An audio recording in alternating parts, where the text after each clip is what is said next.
Bướm Painted Lady đậu trên bông hoa if you hướng woke dương up vàng on rực. your birthday and the person lying beside you suddenly disappeared? No birthday cake, no flowers, not a single wish. Only a cold morning, an empty space beside you on the wooden bed, and a small note left in haste with no time promised for return. Where did James go? Did he just step out early like any other day? Or did he decide to leave everything behind in silence?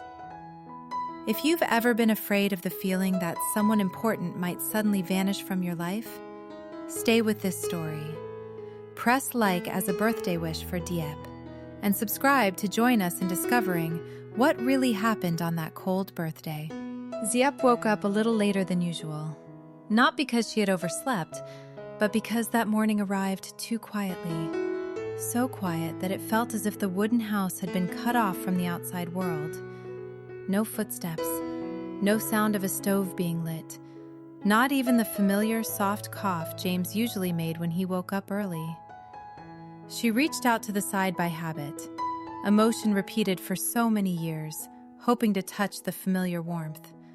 But her hand met only a cold emptiness, so hollow that her heart gave a small, sudden jolt. Diep sat up and looked around the room. Everything was still there. James's jacket hanging behind the door, the mud-stained shoes neatly placed in the corner, as if he had only stepped outside for a moment. Yet the sense of absence was undeniable. She got out of bed and walked toward the kitchen, trying to hold on to a fragile calm. There was no breakfast, no pot of porridge left simmering. The kitchen was cold, the ashes gray and lifeless. The house so quiet that she could hear the wind slipping through the gaps between the wooden planks. On the old wooden table, Diep noticed a small piece of paper, torn hastily from a notebook. The handwriting slanted and rushed, as if written when there was no time to think. It didn't say where he had gone. It made no promise of returning, just a few short words, enough to make the reader pause. In one corner of the paper was a faint red smudge, blurred and unclear, not certain whether it was a stain or the trace of something that had dried long ago. Diep picked up the paper, her fingers trembling slightly, but she quickly forced herself to stay calm. Maybe he just left early for work, she told herself, more as a reassurance than an explanation. I'm just overthinking. James had been like this lately, quieter, leaving the house before dawn, as if he didn't want her to see him struggling, exhausted. Diep put the note back down and deliberately turned it over so she wouldn't see the red mark anymore, trying to believe it was nothing more than an accidental stain, carrying no meaning at all. But even after turning away, the unease remained, quiet and persistent, like a thin cloud hanging in her chest, not large enough to be called fear, yet not small enough to be ignored. Diep hurriedly threw on a thin jacket and stepped outside.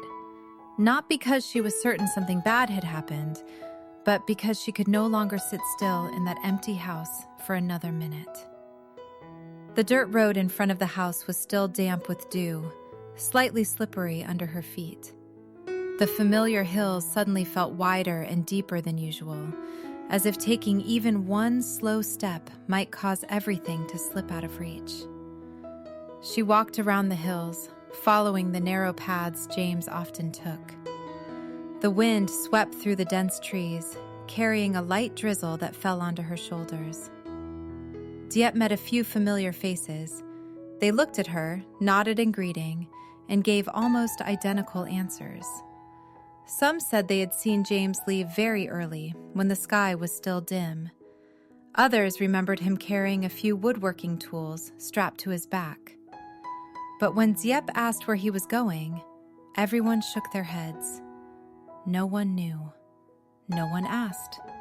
No one paid further attention. Those fragmented answers did not reassure Diep.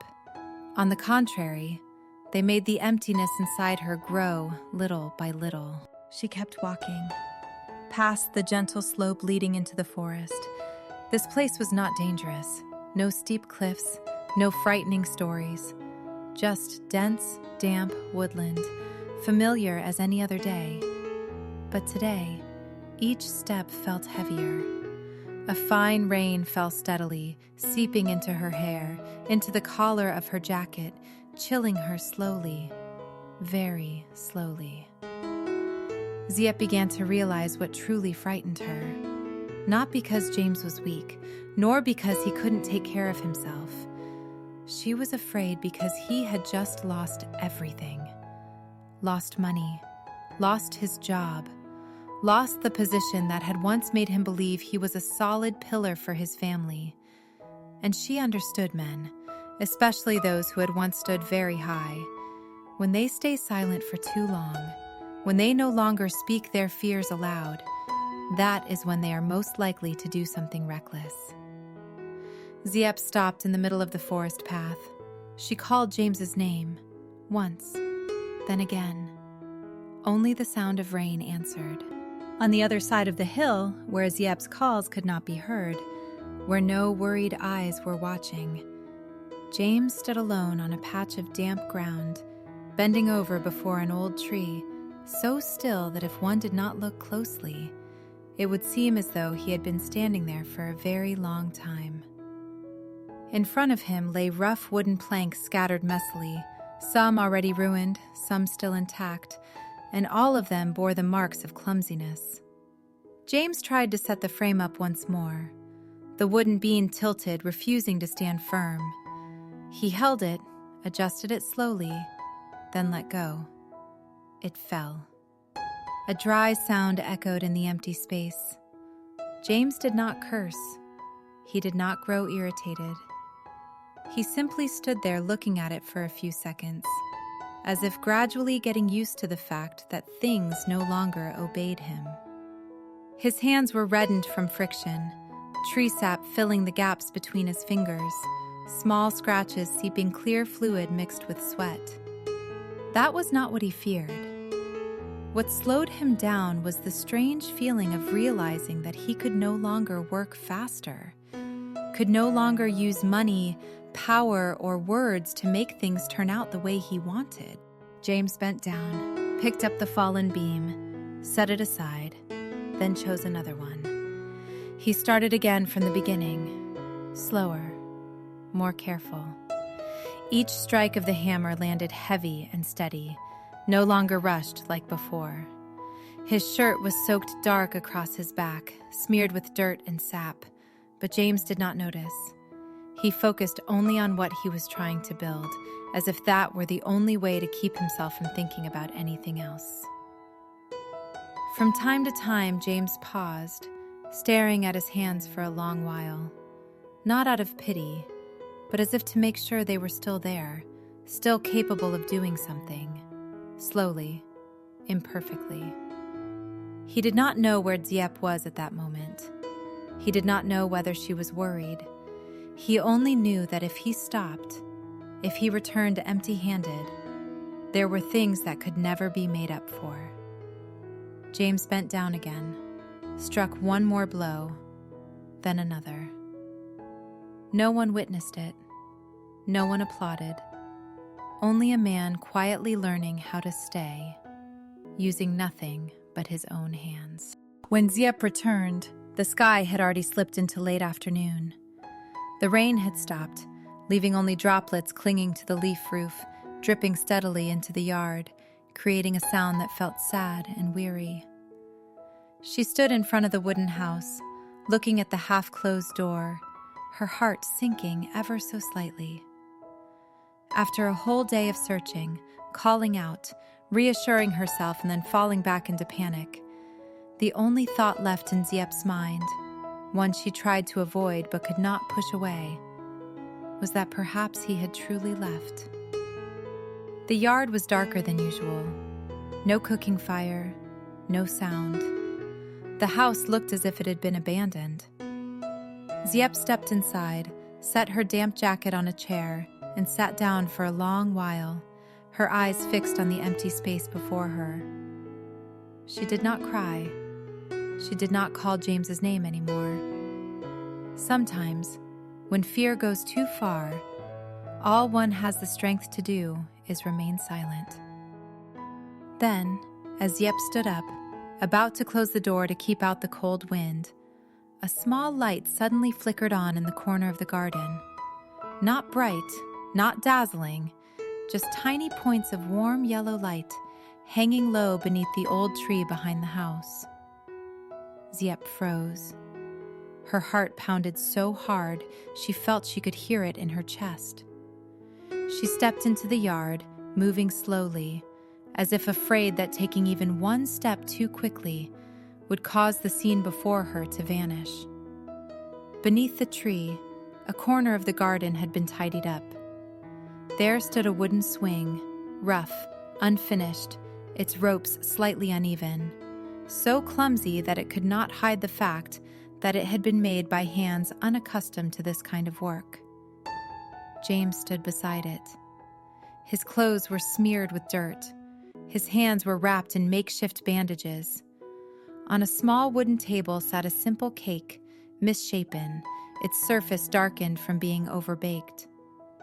He looked at Diep with an awkward expression, like a child afraid of having done something very wrong. "I'm sorry," James said, his voice low and hoarse. "I didn't know how to say it right. I just didn't want to disappear in the worst way."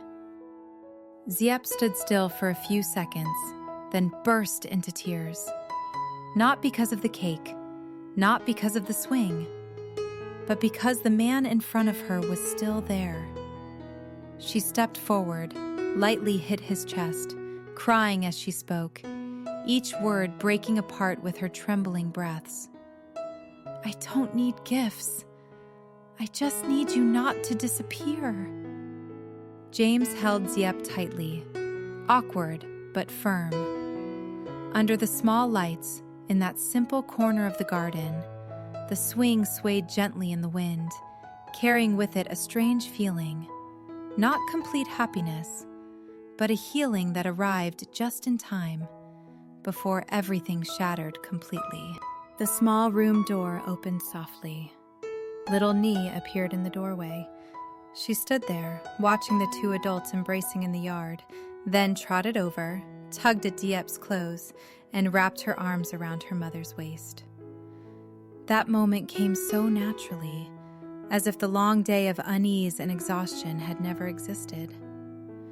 Dinner that evening was served late. There was nothing elaborate, just a pot of white rice, a plate of boiled vegetables still glistening with water, and a bit of savory food left over from lunch. Little Ly ate while swinging her legs on the chair, talking about tiny things from her day that no one needed to remember carefully. James smiled softly a few times, a quiet, contented smile. Diep added more vegetables to her child's bowl, then turned to look at the swing in the yard, where the small lights were still faintly glowing. She did not think about tomorrow. She did not think about distant things. She only felt her heart soften, like water after the wind has passed. No one promised to do anything grand. No one spoke of a brilliant future. There was only a family of 3 sitting together, finishing a simple meal, listening to the insects outside the porch, and letting that small sense of peace last a little longer. Because happiness sometimes does not come from great things, but from the fact that, after everything, no one leaves anyone behind.